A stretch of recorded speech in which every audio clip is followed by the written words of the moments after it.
Don news में मुजाहिद वली आपको खुशामदीद कहता है। बैरूनी महाज छोड़े, सबसे बड़ा मसला इस वक्त वतन अजीज़ का है, क्योंकि तहरीक इंसाफ और ख़ास तौर पर इमरान खान से अवाम की ये तवक्को थी कि वह जरदारियों और शरीकों के मुकाबले में वाकई तब्दीली लाएंगे। साल तो हमारे सामने गुजर ही गया और मैं जब गुफ्तगू कर रहा हूँ तो अभी कुछ ही देर पहले मुझे प्राइम मिनिस्टर इमरान खान साहब ने जो ट्वीट किया है उसमें तो ये दावा किया है कि it is a great achievement of our economic team to turn around the economy within a year. Khan साहब दावा कर रहे हैं कि जनाब हमने तो कोई फॉरेन डायरेक्ट इन्वेस्टमेंट में 111% इजाफा किया। कहते हैं जी हमने बरामदाद में 5.9% इजाफा किया, दरामदाद में कमी जो है 18.6% की। फिर दावा कर रहे हैं कि जो बैरून मुल्क पाकिस्तानी हैं, भाई बैरून मुल्क पाकिस्तानियों ने भेजा है, इसमें बहरहाल आप इसको भी अपने क्रेडिट में ले लें। वो कहते हैं उसमें 17.6% इजाफा हुआ। फिर कहते हैं जी रेमिटेंस 17% बढ़ हुए, ये भी क्रेडिट उन लोगों को जाएगा। फिर एक्सपोर्ट में कहते हैं जी, जैसे मैंने कहा कि एक्सपोर्ट में 5.9% इजाफा हुआ होगा, ये दावा उसका है। लेकिन बहरहाल माफ़ कीजिएगा, अभी मैं भी बाज़ार जाता हूँ तो मुझे कहा गया जनाब वो जो मटर थे वो कोई 250 रुपये किलो हो गए, टमाटर शायद 100 रुपये किलो, प्याज कोई 80 रुपये किलो। आज मैंने सोचा कहीं बाहर जा रहा था कि ज़रा पौंड वॉन्ड पूछूँ तो कह लेंगे 200 का पौंड हो गया। पेट्रोल, घी, ये सूरत हाल है। क्योंकि एक आम आदमी जब जाता है बाज़ार में वो ये देखता है कि ये जो घी मैंने 1 साल पहले लिया था या 1 महीने पहले तो उसकी क्या कीमत थी, ये गोश्त लिया इसकी क्या कीमत थी, ये पेट्रोल लिया उसकी क्या कीमत थी, ये डॉलर अगर मैं ले रहा हूँ तो उसकी क्या कीमत थी। आम आदमी तक जो खान साहब कह रहे हैं उसके सम्राट पहुँचे या ना पहुँचे। यहाँ नजीब हारून साहब मौजूद हैं, बड़े सीनियर हैं और इनके सामने कहने में हर्ज नहीं कि जब तहरीक इंसाफ 2000 इब्तिदा में जो चंद लोग साथ होते थे उसमें एक नजीब हारून साहब होते थे जो तहरीक इंसाफ की पॉलिसी का डिफेंड किया करते थे। इस तक हमारे ताजरान के चेयरमैन है अतीक मीर साहब आम लोगों की नुमाइंदगी करते हैं, जो आम फुटपाथ पर गलियों मोहल्लों में दुकानें या जो फुट जामे वकलात इनकी नुमाइंदगी करते हैं। और मैंने सोचा कि ये इन लोगों से ये मालूम जाए ये लोग टैक्स क्यों नहीं देते। उसके लिए मैं चाह तो ये रहा था कि मुझे ज्वाइन कर लें हमारे अब्दुल कादिर मेमन साहब, टैक्स बार एसोसिएशन के प्रेसिडेंट, लेकिन कई रास्ते में ट्रैफिक में फंस गए। इन तीनों मेहमानों से गुफ्तगू करेंगे, लेकिन हमारे साथ रहिएगा एक वक्फे के बाद।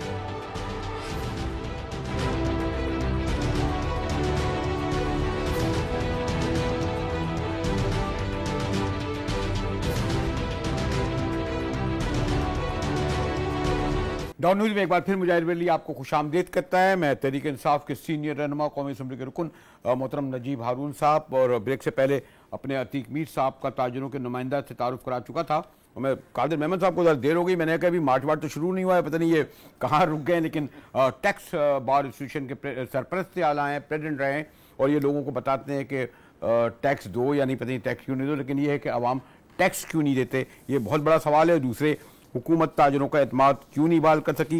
ब्रेक से पहले ये भी बता रहा था कि खान साहब ने ये अपने जो कारनामे बताए हैं 1 साल के, उसमें कहते हैं जनाब हमने तो बैरून मुल्क जो है मुकीम उनकी सरमायाकारी में इजाफा हुआ है, बरामदाद में इजाफा हुआ है, दरामदाद में इजाफा हुआ है, बरामदाद में हर चीज़ में मतलब जो शोबे बता रहे हैं उसमें ये कह रहे हैं कि हमारी परफॉर्मेंस माजी के मुकाबले में बेहतरी की जानिब है।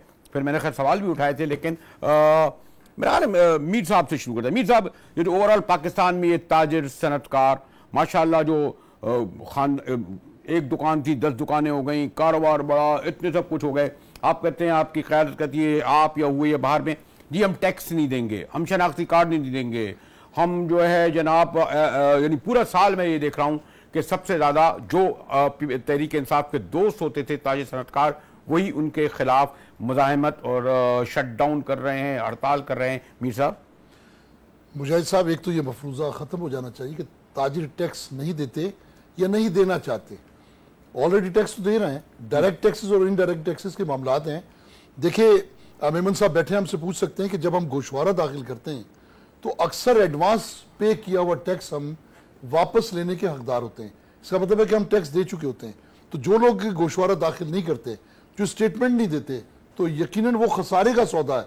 लेकिन मामला यहाँ ये है कि एक ऐसा सिस्टम फरोग पा चुका है जो खुद चाहता ही नहीं है कि हुकूमत तक रेवेन्यू पहुंचे। देखिए ये किस माशरे में ऐसा मजाक है कि जहां आप 20,000 रुपये टैक्स देने के लिए 10,000 खर्च करें, रिश्वत भी है, फीस भी है, दीगर भी है। जिस पर हमने कहा कि हम छोटे कबील के, जिस आपने इंट्रोडक्शन करवाया मेरा, कि हम छोटे लेवल के ताजरों की नुमाइंदगी करते हैं जो चाहते हैं कि हमसे ज़्यादा से ज़्यादा रेवेन्यू लेने के लिए बीच के अखराजात को ख़त्म किया जाए। और दिलचस्प बात यह है कि खुद FBI इस बात को तस्लीम करती है कि वाकई एक ऐसे निज़ाम की ज़रूरत है जो रेवेन्यू में इजाफा और रिश्वत में कमी करे। अब बराह रास्त टैक्स अफसर क्यों आप लोगों से रब्ता करे? तो ये सब कुछ तस्लीम किया है।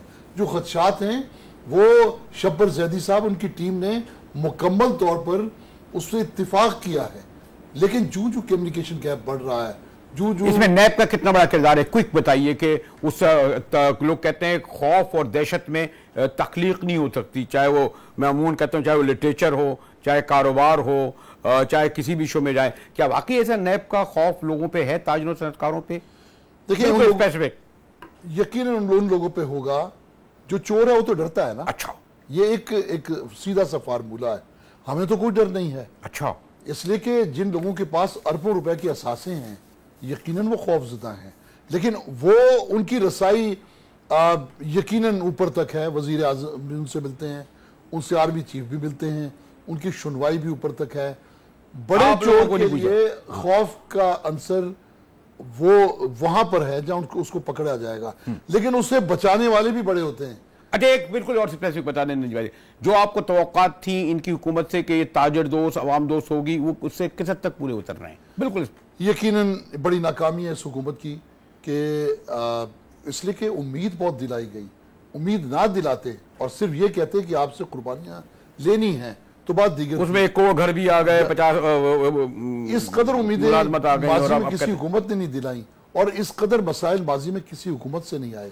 तो ये मैं समझता हूँ कि सख्त तरीन हमारी आजमाइश है कि तिजारत मुंजमद है, महंगाई की रफ्तार पूरी तरह तेज तर है और इस तरफ बेबसी देखते हैं। जी, मैं मतलब ये एक तो ये कि अभी ये दावा तो कर रहे थे कि हमने बढ़ाया है कि 12 लाख की जगह 18 लाख हो गए गालिबन टैक्स देने वाले, लेकिन परसेप्शन यही है और हुकूमत शायद ये है कि ये टैक्स नहीं देते और माशाल्लाह इनकी आमदनी बढ़ गई है। मैं ओवरऑल सिग्नल की बात नहीं करूंगा कि जो आपकी GDP का क्या है, महंगाई डबल डिजिट में है, लेकिन आप माशाल्लाह क्योंकि टैक्स के आपको तो डॉक्टरेट की डिग्री मिलनी चाहिए इस इशू पर जो आपने प्रेसिडेंट रहे, सबका ख्याल रहे, क्यों टैक्स नहीं देते? या तो ये तो कहते हैं हम तो देते हैं। देखिए, मैं सबसे पहले तो आपका शुक्रिया कि आपने यहाँ मुझे मदऊ किया और ये मौका फराहम किया। मैं समझता हूँ कि पाकिस्तान में शायद ही कोई एक ऐसा शख्स होगा जो टैक्स देना नहीं चाहता हो, देना नहीं चाहता, लेकिन देता भी नहीं है। मैं उस पर थोड़ा सा अगर मुझे याद है तो मैं समझता हूँ कि वो जो ये अभी भाई ने कहा कि ये मफरूज़ा जो है वो ये बिल्कुल गलत है कि कोई टैक्स देना नहीं चाहता। मैं ये समझता हूँ कि टैक्स एक ऐसी वाहिद चीज़ है दुनिया में जो खुद कोई खुशी से नहीं देना चाहता। आपको उसके लिए एक डेटरेंस क्रिएट करने पड़ते हैं, आपको उसके लिए सिस्टम प्लेस करने पड़ते हैं, आपको उसके लिए आसानियाँ पैदा करनी पड़ती है, उसके लिए कवानीन को सैल करना पड़ता है आपको। तो अब हमें ये देखना चाहिए कि हमें इस चीज़ को करने के लिए हमने क्या इकदाम किए, क्या उसमें कोई कमी रह गई है। ट्रेडर्स की भी आज अगर हम देखें तो ट्रेडर्स में भी मैं नहीं समझता कि कोई इतना बड़ा इशू है, सिवाय इसके कि अगर ये समझ में आ जाए बात, जैसे अभी इन्होंने कहा कि जी हम में से तो कोई भी शख्स नहीं है ऐसा जो टैक्स के नेट में नहीं है, तो मैं समझता हूँ कि फिर तो कोई जिद की बात भी नहीं है कि अगर नेट में अगर सारे ही हैं तो शनाख्ती कार्ड देने में भी कोई हर्ज नहीं है। तो अगर कहते हैं हम नहीं देंगे, जो नहीं देते हैं तो इसका मतलब उनकी कोई तादाद बहुत छोटी होगी ना, क्योंकि आप तो माशाल्लाह सारी ट्रेड बोर्ड जो छोटे ताजिर हैं उन सबको रिप्रेजेंट करते हैं, उनकी एक रिप्रेजेंटेटिव बॉडी के आप हेड हैं। तो मैं समझता हूं कि फिर वो जो छोटी तादाद इनके अंदर से है उसको देखना चाहिए कि उनके क्या मसाइल हैं। एक और मैं पूछूं आपसे, FBR के मौजूदा चेयरमैन वो हैं जिनका बराह रास्त टैक्स से ताल्लुक रहा है। क्या आप लोग जो इनको मशवरे देते हैं, ताजरों और सनतकारों का बराह रास्त आपके टैक्स बार एसोसिएशन से भी ताल्लुक है, हुकूमत से भी होगा, क्या कम्युनिकेशन गैप है? यानी शब्बर जैदी जो या FBR या इनके इक्तिसादी मैनेजर इन्हें कन्विंस नहीं कर पा रहे गैप तो है ना 1 साल में भी। देखिए मैं आपको तो ट्रेडर्स में अगर आप देखेंगे ना, इस बात से हमारे भाई भी इस बात से एग्री करेंगे, उसमें इतने ग्रुप्स हैं कि अगर आप किसी एक मेजर ग्रुप के साथ करने के लिए जाते हैं, वो एग्री कर जाता है तो एक और ग्रुप नीचे से निकल जाता है कि जी मुझे नहीं एक्सेप्टेबल है, यू नो। सिमिलरली एक लाइन और मुझे बता दें, मैं दोस्ती अभी खराब नहीं करना चाहता, क्या आपके ख्याल में उनकी लैंग्वेज, उनका लहजा, कुछ प्रेशर, कुछ दबाव, आपके दोस्त यकीन आप वाकिफ भी होगी, वो है ऐसा शब्बरदरी जो इनको रिएक्ट करता है, ये या मुश्तिल होते हैं ये? नहीं, देखिए मैं आपको बताऊं, चेंज जब भी दुनिया में आती है, जब कभी भी कोई चेंज, पॉजिटिव चेंज हो, जब कभी भी आती है, तो उसके रिपरकशन जो है ना, वो कोई बहुत ज़्यादा सोसाइटी पे बहुत ज़्यादा उसको एक्सेप्टेंस नहीं मिलती है। उस एक्सेप्टेंस को ना मिलने की सूरत में अगर कोई किसी तरह से अगर कोई लहजे में सख्ती आ गई हो या कुछ आ गया हो, तो मैं समझता हूँ कि वो तो एक नेचुरल बात है। आप अगर दुनिया की पूरी तारीख उठा के देख लें, तो जहाँ कहीं पे भी इस तरह की चेंजेस आई हैं, उसमें अभी जैसे आपने इकोनॉमिक की बात की, देखिए इकोनॉमिक भी वहाँ पर उन लोगों की अगर आप हिस्ट्री उठा के देखेंगे तो वहाँ पे भी इकोनॉमी स्लो डाउन हुई है। अनफॉर्चुनेटली हमने क्या किया है कि हम चेंज लाए हैं और हमने टारगेट्स को जो है वो 40% से बढ़ा दिया है, जबकि नॉर्मली अगर हम हिस्ट्री को देखें या हम अगर दुनिया की तारीख को देखें, तो जहाँ कभी भी चेंज जब भी कभी भी पॉजिटिव के लिए लाई है, और हमें ये नहीं बोलना। आप तो इनसे मुतमईन है ओवरऑल कारकर्दगी से, ये तो कहते हैं जी हमें जो एक्सपेक्टेशन थे उसे पूरी नहीं होती। एक लाइन में कहिएगा, फिर मैं नजीब भाई वाला, नजीब भाई का जरा मुश्किल हो गई ये। मैं तो आपको एक बात बताऊं, मैंने तो शायद मेरे पास कोई भी एक ऐसा टैक्स पेयर आता हो जो ये कहता हो कि मैं टैक्स देना नहीं चाहता हूँ। कम ज्यादा कंट्रीब्यूट करना हर आदमी चाहता है, उसको सहल होना जरूरी है। अच्छा, एक दूसरी बात देखें, मैं माफी चाहता हूँ, एक मिनट आपका वक्त लूंगा। हमें इस गवर्नमेंट को एक बात जरूर जहन में रखना चाहिए कि हमें पीछे को छोड़ के आगे का चलना चाहिए। अब हम पीछे छोड़ दें। ओके, चले 2-3 सवाल है आगे। ये तो कहते हैं जो एक्सपेक्टेशन थी उस पर नहीं उतरे, ये कहते हैं पास किया। आगे देखें नजीब भाई, आप भी इंजीनियर भी हैं और माशाल्लाह तिजारत सनतकार से भी राय ताल्लुक है, उस तरह के वो सियासतदान नहीं है जो अल्फाजों से खेलते हैं। नजीब भाई, आपके प्रोग्राम की खूबी यही है अल्हम्दुलिल्लाह कि संजीदा लोग, संजीदा बात, मीर साहब ने भी, मेमन साहब ने भी बड़ी अच्छी बात रखी। और थोड़ा सा मैं आपको ये बताता चलूँ, क्योंकि मैं भी इसी माशरे का फ़र्द हूँ, इसी शहर के अंदर कारोबार भी करता हूँ, और अल्लाह की मेहरबानी से, ताकि उस तनाजुर में मेरी बात को समझने में आपके सुनने वालों को भी आसानी होगी, कि मैं इस जो 21-22 करोड़ का जो भी आखिरी सेंसस में जो भी हमारी तादाद है, मुल्क के अंदर आबादी है, उसमें मेरा पर्सनल इनकम टैक्स में ऊपर से 32वां नंबर है। इसका मतलब अल्लाह की मेहरबानी से 2014 के अंदर जब मैं उसी के ऊपर आ रहा हूँ कि 2014 में जब नवाज शरीफ साहब का दौर था, वो वजीर आजम थे, उस वक्त भी टॉप टैक्स पेयर्स की एक लिस्ट छपी थी, उसमें मैं 100 में 95 नंबर पे था। सो मैं ये बता रहा हूँ कि मैं इस मुल्क के अंदर हिस्सा डालता हूँ।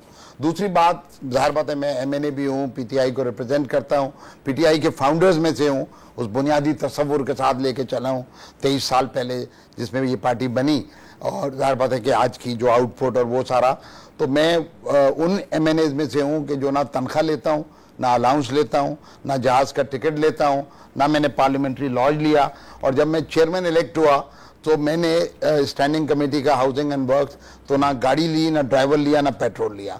सरकारी आज 14 महीने बाद ये मैं कह सकता हूँ जो है खामियों में शुमार होंगी। नहीं, लेकिन इसका मतलब मैं जो कहना चाह रहा हूँ कि हमें बाहैसियत कौम के, बाहैसियत फर्द के, इस मुल्क के अंदर जब तक देने की आदत नहीं पड़ेगी, जब तक ये मुल्क अपने पांवों के ऊपर नहीं, मैं उसके ऊपर नहीं, इनकी शिकायत बिल्कुल मीर साहब की नहीं, ओवरऑल ताजिर बिरादरी। मैं क्या बात कह रहा हूँ कि पूरी दुनिया के अंदर कोई टैक्स शौक से नहीं देता, और मुझे आप किसी आदमी से नहीं मिला सकते जो दवा शौक से खाता हो।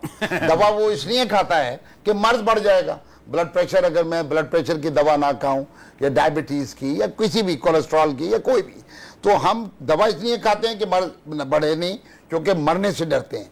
और टैक्स पूरी दुनिया के अंदर, महज़ब दुनिया के अंदर, पहले तो हम बीमारी की दवा नहीं दे रहे आप, डंडा नहीं, पहले तो बीमारी की तशखीस मुजाहिद भाई कि टैक्स टू जीडीपी एक रेशो है पूरी दुनिया के अंदर। जैसे हम उन स्टैंडर्ड जो बन गए हैं ना, उन्हीं पे नापे जाते हैं, उसी से हमारा कद और वजन तोला जाता है।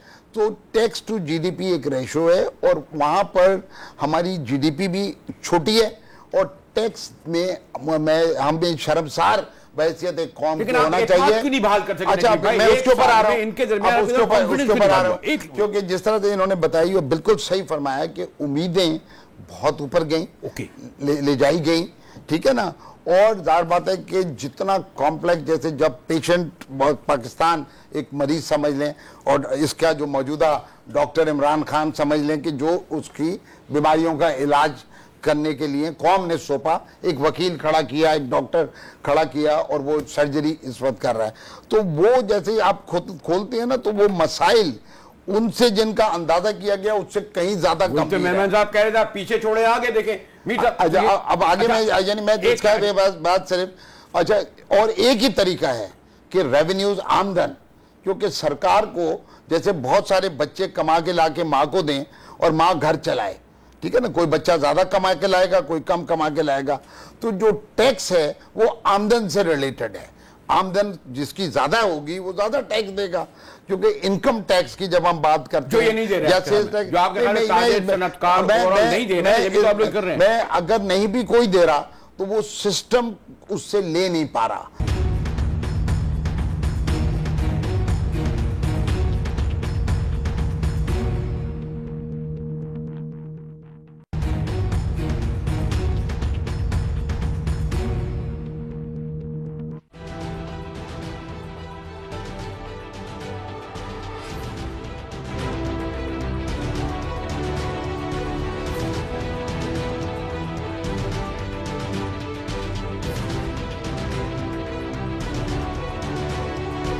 ये कहते हैं जी बीमारी है तो दवा खानी पड़ेगी। मेरा ये ख्याल है कि ऐसे ही अब बात है कि देखिए मामला ये है बुजर भाई, जब एक आप स्पीकर में बात करते हैं तो आवाज़ आपकी होती है, खारिज स्पीकर से होती है। ये IMF है जिसकी जुबान FBR बोलता है। अच्छा, और इस हकीकत को मैं समझता हूँ कि अब मान लेना उन्होंने चाहिए। तय कर दिया है कि क्या उन्होंने तय कर दिया है, इसलिए कि जब टेबल टॉक पे हम बैठते हैं तो शबर जैदी और उनकी टीम वो एतराफ़ करते हैं कि ये हल तलब मामला हाथ बंधे हुए उनके, यहाँ तक कि वो ये भी कहते हैं कि इसका भी मसला हल हो जाएगा। जैसे ये शनाख्ती कार्ड कोई झगड़ा नहीं है, चले 50,000 की खरीदारी है, कुछ बढ़ा दें तो उस पर बहुत बड़ा सर्कल निकल जाता है, जैसा मेमन साहब समझते हैं इस बात को। तो ये जो लोग इस वक्त हड़ताल पर हैं, जो लोग एहतजाज पर हैं, जो लोग परेशान हैं, उनके लिए हल मौजूद है, लेकिन क्यों उस हल का पर अमल दरामद मुमकिन नहीं हो रहा? ये यकीनन इसके पीछे FBR के पीछे कोई वही दबाव है कि वो शायद ये उनकी बात ऐसे ही मेमन साहब आपकी इजाजत सिर्फ एक जुमला कि जब हम बड़े हो रहे थे तो वो बनिए के सूद के बारे के अंदर सुना करते थे, हम सब तकरीबन एक ही एज ग्रुप के अंदर हैं। अब जाहिर बात है कि जब हम कर्ज बदनसीबी हमारे बड़ों की कि जो अरसे दराज से वहां पे जो बैठे थे उससे, यानी जो बनिए का डेफिनेशन होता था वो सूदखोर होता था और वो वहां पे कर्ज दिया करता था और फिर उसके बाद निचोड़ता था, बांटता था। आज अगर ये वाली माहौल के अंदर हम जकड़े गए हैं, फंसे हुए हैं, और वो उसी तरीके से जो बात है, मैं इनकी बात की तायद करते हुए बात कहता हूं कि सूद की हलाकत को या नहुसत को जो लोग समझते हैं, और कुरान में जो सूद के बारे में तबाही की ज़मानत समझते हैं, पूरी कौम ये सुन ले। आज हम इससे बढ़कर इस मुल्क की बुराई क्या है? हमें कहीं से इमदाद मिले, हमारा रेवेन्यू इकट्ठा हो, या कहीं से हम कोई फंड इकट्ठा करें, देना हमें सूद है। हारून साहब, मीर साहब और मेमन साहब मेरे साथ मौजूद हैं, हमारे साथ रहिएगा। मिलते हैं एक वक्फे के बाद।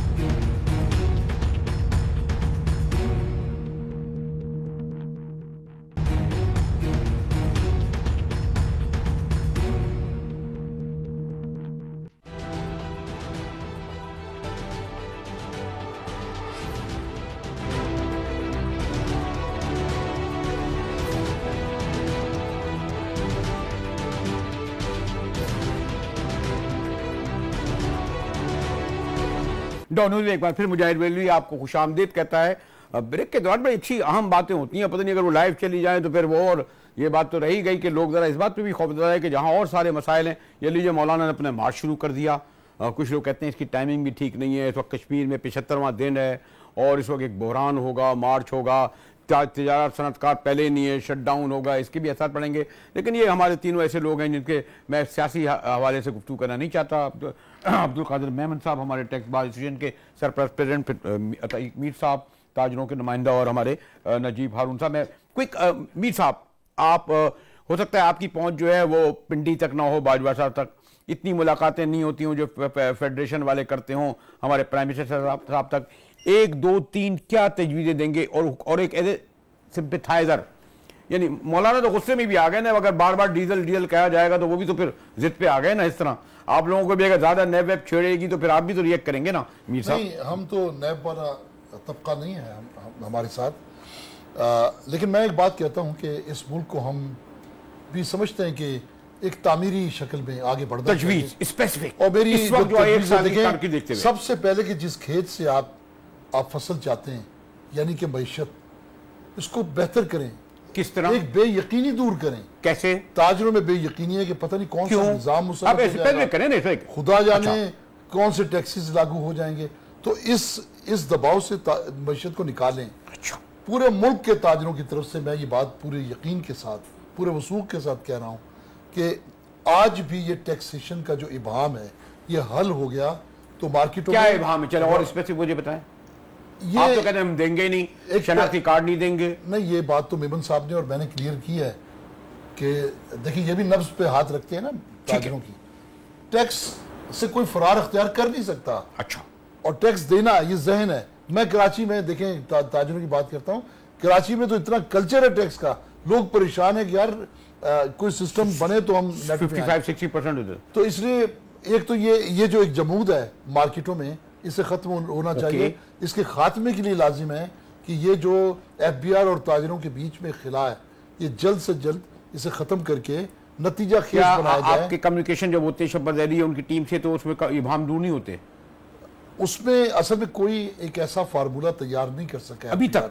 अब तक खाली कैसे होगा? प्रेस रिलीज तक है। कैसे होगा? ये तो FBR जाने के कैसे होगा। आप बताएं, आप क्यों? हम तो चाहते हैं कि ये जो छोटे छोटे ये मामलात हैं, ये जिस मिसाल के तौर पे टैक्स रेट्स की बात है, फिक्स टैक्सेशन की बात है, इसी तरह सेल्स टैक्स को से छोटे तबके को निकालने की बात है, इसी तरह शनाख्ती कार्ड की शर्त की बात है, ये सब हल तलब हैं। इनके पीछे एक हल मौजूद है। ऐसा करें, हमने कराची से ये मुंतखब नुमाइंदे इनको लेके एक बार प्राइम मिनिस्टर से मिलने, ये चीजें तो कब रखते हैं कराची तक। ये जो बड़ी बात होगी अगर वो छोटे ताजरों से प्राइम मिनिस्टर, मैं तो कह सकता हूँ ये जो बात कह रहे हैं किस हद तक दुरुस्त है। जो और फिर आप क्या सजेस्ट करेंगे कि ये जो मीर साहब बता रहे हैं कि FBR और उनके दरमियान जो इबाम है, जो दूरी है, जो खिला है। देखिए, मैं गुजारिश ये करूं कि फिर अगर हमारी नीयतें ये हों, जब हम मीटिंग में बैठें और हमारी अंडरस्टैंडिंग ये हो, हम ये सोच के बैठें कि हमको एक दूसरे से फेयर होना है और हमने एक दूसरे से, लेकिन एक घाट पे भेड़ और भेड़िया दूध तो नहीं देखिए ऐसा कभी भी नहीं हुआ कि मतलब मेरा ये है कि जहां पर भी आप देखें, एक टैक्स वसूल करने वाला होता है और एक टैक्स देने वाला होता है। टैक्स देने वाले को पहले पूछा जाता है कि तुम्हारी कैपेसिटी टू पे टैक्स क्या है। जब मैं ये अंदाजा कर लूं कि मेरी कैपेसिटी टू पे टैक्स मुजाहिद साहब की ये है, तो मैं उतना टैक्स जो है उनसे लेना, जितनी कैपेसिटी है उससे ज्यादा मांगा जा रहा है। नहीं, ज्यादा या कम की बात नहीं कर रहा। देखिए, मैं आप इनके प्रॉब्लम में आपको बताऊं और FBR का प्रॉब्लम बताऊं। FBR का प्रॉब्लम ये सिंपल प्रॉब्लम है कि जी 18% GDP के 3% देते हैं, हमें 15% और देते हैं, हमें और कुछ नहीं चाहिए। इनका प्रॉब्लम ये है कि जी हम स्मगलिंग की भी गुड्स खरीदते हैं, हम अनब्रांडेड भी खरीदते हैं, हम ब्रांडेड भी खरीदते हैं, तो हमसे ये ना पूछे कि हमने खरीदा किससे। ये दुरुस्त है, ये इस तरह इसमें ये दुरुस्त है। अच्छा, ठीक है। अच्छा, अब ये कहते हैं कि जी हमें एक सिंपल सा फॉर्म दे दिया जाए जिसपे हम अपना टर्नओवर लिख दें, हमसे कोई ये ना पूछे कि इस टर्नओवर पे हम ईमानदारी के साथ इसको डिक्लेयर कर देंगे और इसकी हमसे एक परसेंटेज ले ली जाए, वो हम देने के लिए तैयार है। हमसे पीछे का ना पूछा जाए कि मैंने ये जो है ये सेल कैसे की, परचेज कैसे की, शरीफों जरदारियों के जमाने का जो भी हो। बहरहाल देखें, ये एक देखें जो भी अगर परचेज इन्होंने पास, तो मेरा पॉइंट ये है कि अगर दोनों ग्रुप अगर एक साथ टेबल पे इस नीयत से बैठे कि जी हमने फेयर बात करके किसी एक नतीजे पे पहुंचना है, और इस पे इसलिए पहुंचना जरूरी है मुजाहिद साहब कि ये हमारे मुल्क की खातिर जो है, अगर ये मुल्क नहीं चलेगा जहां आप 3 ट्रिलियन अगर आप सिर्फ इंटरेस्ट का भरते हो, जहां आप सूबों को 1.5 ट्रिलियन देते हो, जहां आप फौज को देते हो, जहां आप 7 ट्रिलियन जो है वो आपको जहां आप 2 करोड़ बच्चे स्कूल नहीं जाते, इसके बावजूद के एजुकेशन में आप कितना पैसा खर्च करते हैं, जहां यहाँ बच्चे डेंगू से मरते हैं, कुत्तों से मरते हैं। जी भाई चलिए दोनों की बातें कंक्लूडिंग। बहुत अच्छी बात हो रही है। एक तो बिल्कुल सही, मैं एग्री करता हूं कि कॉन्फिडेंस बिल्डिंग मेजर्स, जो टैक्स कलेक्टर है और जो देने वाले हैं, उनके अंदर एक बाहमी एतमाद, वो डर, खौफ या ये जो है कि क्या होगा, कितना है, वो फ्लेक्सिबिलिटी कम रहे, बहुत इंपॉर्टेंट।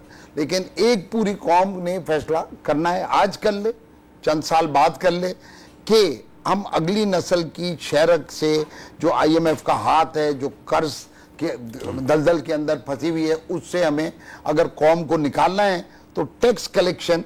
लेकिन टैक्स का बुनियादी तस्वुर यह है कि इनकम से रिलेटेड है, जहां इनकम होगी वहां टैक्स होगा।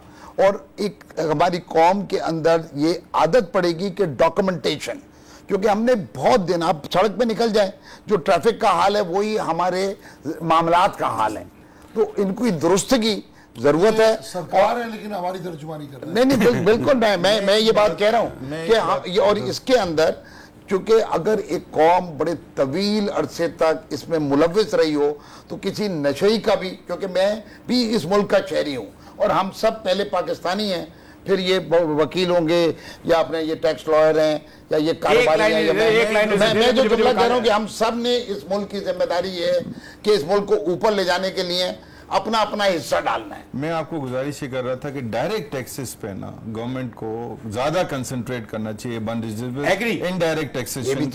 चले, मुझे ये कहा जा रहा है जनाब कैमरे की उस तरफ जा रहे, मैं तो ये चाह रहा था कि चले भाई कल दोबारा गुफ्तगू के लिए इन तीनों को बुला लेंगे हम, मुझे पता ही मैं मसरूफ होंगे तो छुट्टी का दिन है इतवार का, लेकिन मेरा ये चाह रहा था गुफ्तगू खत्म नहीं, यहाँ से शुरू हुई है, क्योंकि हम ये चाह रहे थे कि बाहमी हम कोई तल्खी के बगैर या कन्फ्रंटेशन के बगैर कोई हल निकालें। इस गुफ्तगू की रोशनी में यकीनन आप तक वो बात सजेशन पहुंची होंगी, और मुझे नहीं पता कि इस्लामाबाद वालों तक कितनी ये बात पहुंची होगी। मैं नजीब भाई का, मीर साहब का और मेमन साहब का शुक्रिया अदा करता हूं, क्योंकि मेरे पास इतना ही वक्त है।